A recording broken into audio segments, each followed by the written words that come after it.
But first tonight, fresh revelations about the failings of the police investigation into the Opera House protest.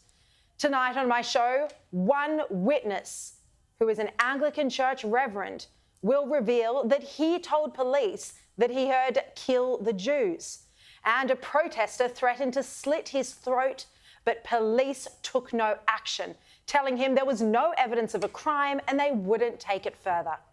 New South Wales Police ignored the testimony from numerous witnesses who heard the "Gas the Jews" chant, while they failed to even interview at least one other witness, despite being provided with their details. It seems that police may have effectively given up the investigation halfway through.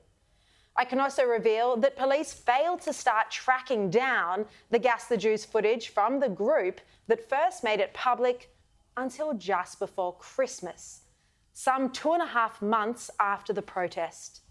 And another guest who'll join me tonight reveals that he had to chase police up to actually hand them the footage in late December.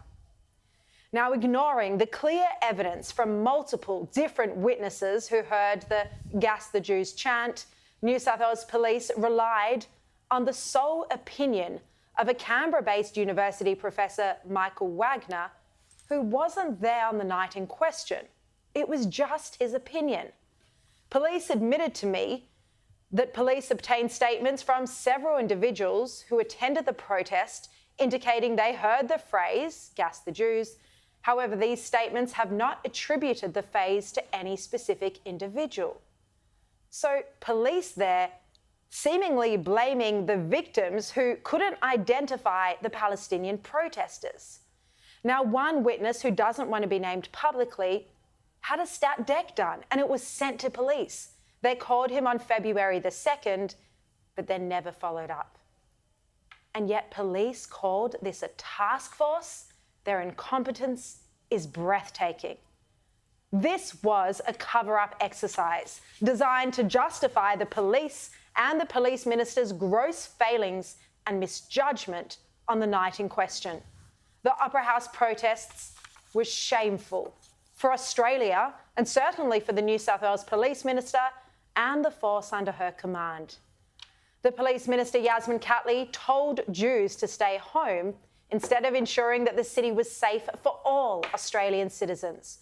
She referred to Jews as "you people" when speaking to a community leader, David Ossip, and under her watch, police escorted the violent protesters from Town Hall to the Opera House, where this vile aggression unfolded. And let's not forget that the New South Wales Premier, Chris Minns, has already apologised because his police minister had told Jews to stay at home. Now, police could have stopped the protest, just like they stopped anti-COVID lockdown protests. Police didn't have a problem with fining breastfeeding mothers for daring to sit down on a park bench with their babies during COVID, and yet they didn't lift a finger on the night of this shameful rally. Police didn't say "Gas the Jews," that the "Gas the Jews" chant hadn't happened. They just said at their press conference on Friday that they couldn't prove it to the standard required for criminal prosecution, and they couldn't identify any individuals who'd allegedly said it. Now, that is very different to saying that the "Gas the Jews" chant didn't happen. Yet, bizarrely, in the wake of this press conference, some are claiming a journalism win. It's sick and twisted. One Labor politician celebrated the finding. That's MLC, he's a Labor politician, Stephen Lawrence. He said in a Facebook post that disinformation is a growing problem. He says, "Well done to New South Wales Police, who've meticulously handled and investigated this Opera House protest matter." He says the growing dangers of real-time disinformation influencing social and political developments is real, and this is a powerful example and a cautionary tale. And sacked ABC fill-in host Antoinette Lattouf wrote on Twitter that Cameron Wilson and I investigated the authenticity of the Australian Jewish Association edited and distributed video, and that's false. They didn't edit it.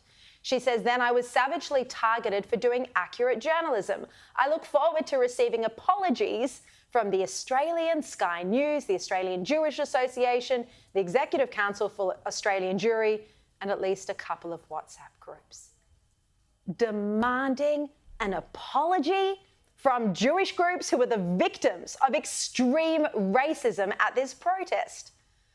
Those claiming lack of proof over the Gas the Jews chant don't have empathy and don't share the pain of the Jewish community.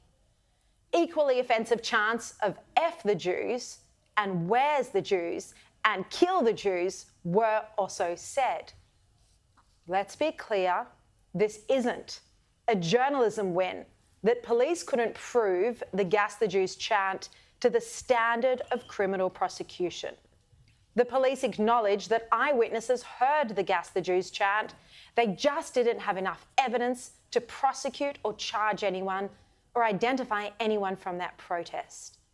And police confirmed the videos had not been doctored, as Crikey had been implying. Now, when Lattouf calls her campaign accurate journalism, she's celebrating that one anti-Semitic chant was said over another. What a disgrace. That's not journalism, that's activism and propaganda.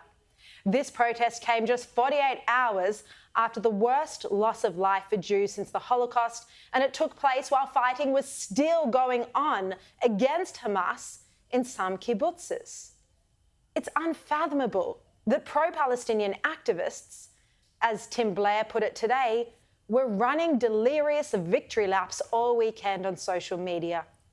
Tim Blair wrote in his Telegraph column, "Well, hooray for that. The Jew-hating mob clearly chanted F the Jews, as police confirm that they didn't say Gas the Jews." He points out that "Where are the Jews?" was repeatedly asked by Nazi SS officers as they searched Warsaw's ghetto during World War II, and discovery, as you know, meant death. And the same chant heard just recently in Russia when an angry mob stormed an airport tarmac looking for Jews on a flight from Israel. Now, just to put this all in context for a second, imagine media organisations running a campaign that only a chant of F the Muslims was said by an angry mob burning flags, not Gas the Muslims. It would never happen because both are equally upsetting, racist and offensive. There's no distinction between the levels of offence and intimidation that it caused.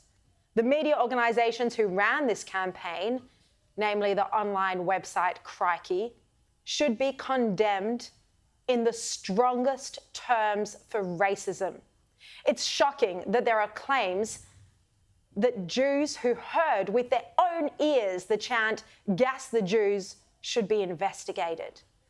Antoinette Lattouf wrote in Crikey just yesterday that the barrister for the pro-Palestinian protest organisers and former police officer Mahmoud Hawila called on New South Wales Police to investigate the videos, noting that it was an offence to give false or misleading information in the investigation of a complaint. And he's quoted in her article saying, "I imagine police, protesters and other affected communities will be looking very closely at this to detect whether any laws were breached and carefully considering their options." Just let that digest. So Lattouf is now reporting that the Jews should be investigated for the anti-Semitic chants against them that they heard just 48 hours after the worst massacre in a single day since the Holocaust. Is this garbage for real? We all know how disgusting that protest was, how un-Australian, how racist. We all know the police failed our entire Australian community, escorting the vile protesters and allowing the spectacle to unfold and the images to be broadcast globally, tainting our Australian icon, the Opera House. There's no question the majority of Australians hate the scenes that took place, and they want police to act with the laws that are there to protect Australians. This has all been an upsetting episode.